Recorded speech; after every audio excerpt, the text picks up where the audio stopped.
Hello दोस्तों, welcome back your YouTube channel Priyam Srivastava. आप सभी के अपने चैनल प्रियम श्रीवास्तव पे एक बार बहुत बहुत बहुत बहुत स्वागत है। क्योंकि ग्रुप डी का जो पेपर है बहुत नज़दीक आ गया है, इसलिए बहुत ज़्यादा स्वागत कर रहे हैं आप लोगों का। पर कोई नहीं, चलिए वीडियो को लास्ट तक देखिए रहिएगा और बहुत इंपॉर्टेंट क्वेश्चन है, ध्यान से समझिएगा। चलिए शुरू करते हैं। पहला क्वेश्चन है, रेडियो धर्मी पदार्थ उत्सर्जित करता है। तो देखिए, जो रेडियो धर्मी पदार्थ है वो क्या उत्सर्जित करता है? तो वो अल्फा किरण और गामा किरण और बीटा किरण तीनों उत्सर्जित करता है, यानी सी हमारा राइट है, उपयुक्त तो सही। ठीक है, तो जो रेडियोधर्मी पदार्थ होता है वो अल्फा किरण, गामा किरण और बीटा किरण तीनों को उत्सर्जित करता है। ठीक है, चलिए नेक्स्ट क्वेश्चन देखिए। ये थोड़ा क्वेश्चन डिफिकल्ट लग रहा है पर कोई नहीं, हो सकेगा मैं इसमें बता दूंगा आपको। रवि को याद है कि उसकी माँ का जन्मदिन 14 और 17 मार्च के बीच में है। ठीक है, जबकि उसकी बहन को याद है कि उसकी माँ का जन्मदिन 15 मार्च के बाद लेकिन 19 मार्च के पहले है। यदि दोनों का कथन सत्य है तो बताएं कि रवि की माँ का जन्मदिन किस मार्च को है, कितने मार्च को है। देखिए, ये एक प्रोडक्शन बोल सकते हो, ऐसा सवाल है। पर इस पर डाउट अगर आपको, देखिए 15 है, 17 है ना, और 16 भी दिया गया, 18 भी दिया गया। ठीक है, कोई बात नहीं, पता चल गया 16 राइट है।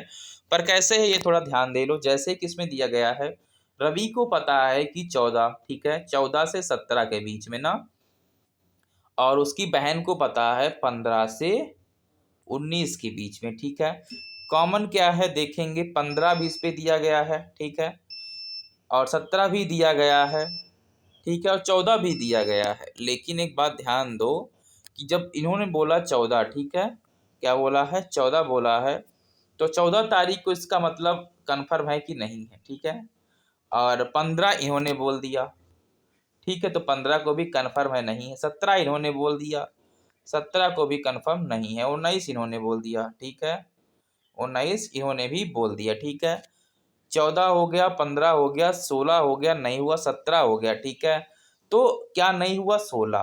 ठीक है, तो 100% फ्रेंड 16 तारीख को हो जाएगा। ठीक है, नेक्स्ट है, थोड़ा दिमाग लगाने की ज़रूरत है, कोई रीजनिंग का सवाल नहीं है ना।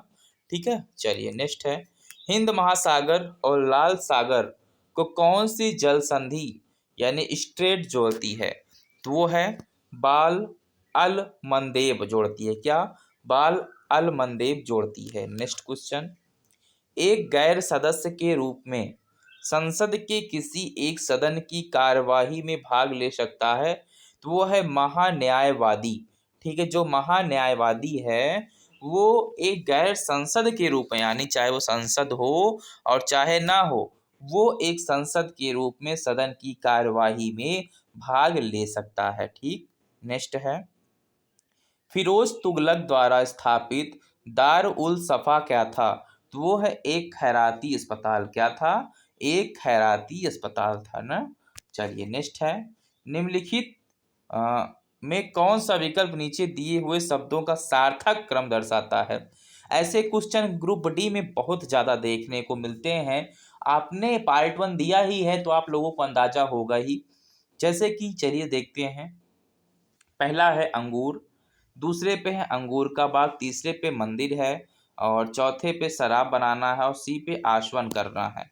अब इसका एक सही क्रम लिखना है, तो पहला ही हमारा राइट है। तो कैसे है देख लीजिएगा कि पहले में दिया गया है दूसरा। ठीक है, पहला क्या रहने वाला है? दूसरा। ठीक है, यानी अंगूर का बाग, और फिर क्या है, फिर अंगूर, यानी अंगूर का बाग लगाओगे तो अंगूर फरेगा ना। फिर पांचवा है आसवन करना। ठीक है, उसमें क्या करना है? आसवन करना है। उसके बाद क्या करना है? चौथा है, ठीक है, शराब बनाना। आसवन करना एक प्रक्रिया है, ठीक है, उसके बाद शराब बनाना, और उसके बाद फिर क्या बनता है? मदिरा। तो ऐसे क्वेश्चन है। ठीक है, अब इसमें बहुत से लोग डिस्फरेंस हो गए होंगे पर कोई नहीं, ऐसे ऐसे क्वेश्चन है, बहुत सारे ऐसे डिफिकल्ट क्वेश्चन ग्रुप डी में आते हैं। ठीक है, चलिए नेक्स्ट क्वेश्चन है, निम्नलिखित में से कौन से भाग वनस्पति और जंतु दोनों की कोशिकाओं में पाए जाते हैं? तो वो है कोशिका कला और कोशिका द्रव व केंद्रक। ठीक है, उसमें दिया नहीं है कि इसमें जीवाश्म से क्वेश्चन नहीं आएंगे, फिर भी आपने देखा होगा जो विकल्प टिक वाले विकल्प थे उसमें इन्होंने दिया था कि ग्रुप जिसमें ग्रुप मिलाने को था, ग्रुप वाले मिलाने में भी दिया था, ठीक है।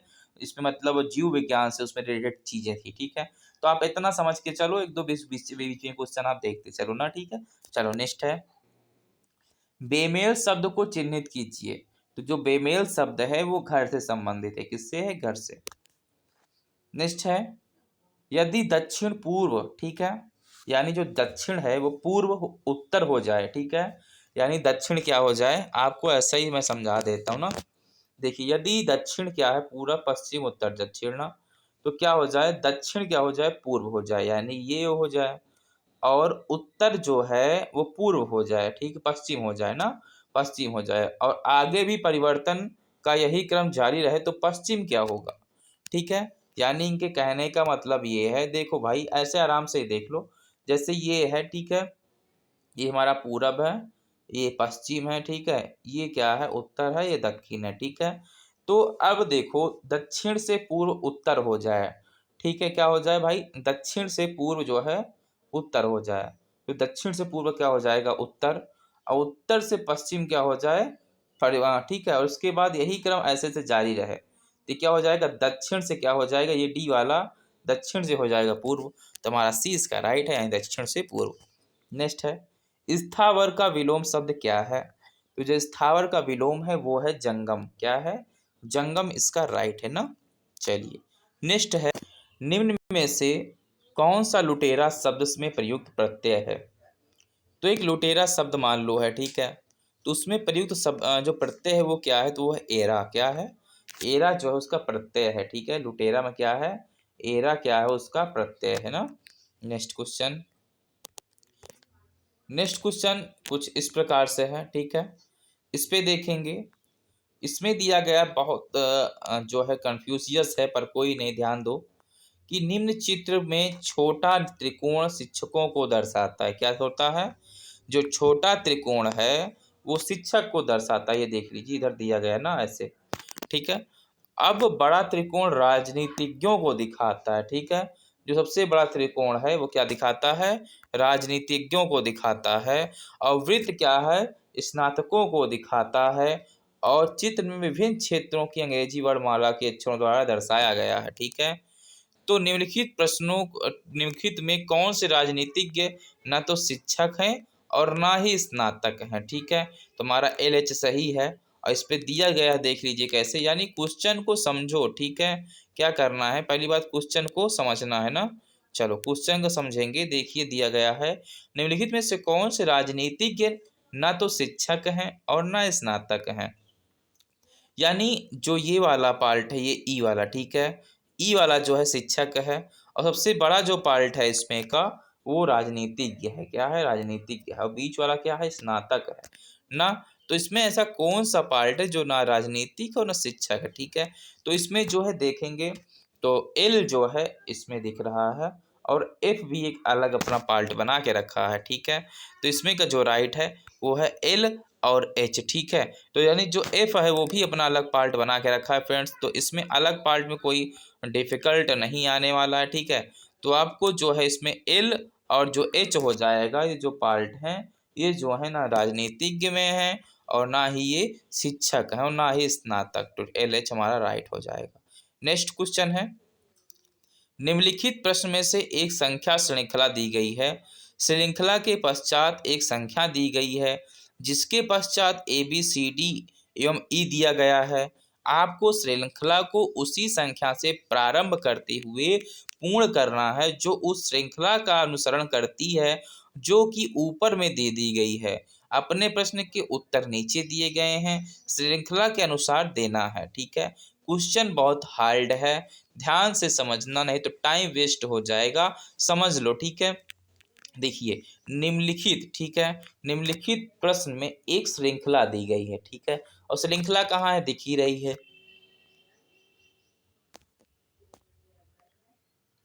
श्रृंखला के पश्चात एक संख्या दी गई है, ये ठीक है, संख्या दी गई है ना ऊपर वाली। तो इसके पश्चात A B C D E दिया गया है, ठीक है। तो A B C D E दिया गया है। आपको श्रृंखला को उसी संख्या से प्रारंभ करते हुए पूर्ण करना है जो उस श्रृंखला का अनुसरण करती है जो कि ऊपर में दी गई है ना। तो अपने प्रश्न के उत्तर नीचे दिए गए हैं देखिए। अब इन्होंने पूछा ए, ठीक है, ए पे क्या है 34, ठीक है, ए बी सी डी, ठीक है, तो सी के स्थान पर क्या आएगा। इन्होंने पूछा है कि सी के स्थान पर क्या आएगा, ठीक है, तो इसका हमारा राइट हो जाएगा 63 आएगा, ठीक है। अब 63 आएगा, ये राइट है, ठीक है, तो हमारा 63 नंबर राइट हो जाएगा। इसमें अब हम आपको कैसे समझाएं, पर कोई नहीं। देखो इन जो रीजनिंग का क्वेश्चन है, काम करते हैं ना, रीजनिंग का क्वेश्चन अभी हम इसको स्टॉप कर देते हैं। इसमें हम अब इतने बड़े बड़े ये वर्ड लिखता है, क्या बताऊं।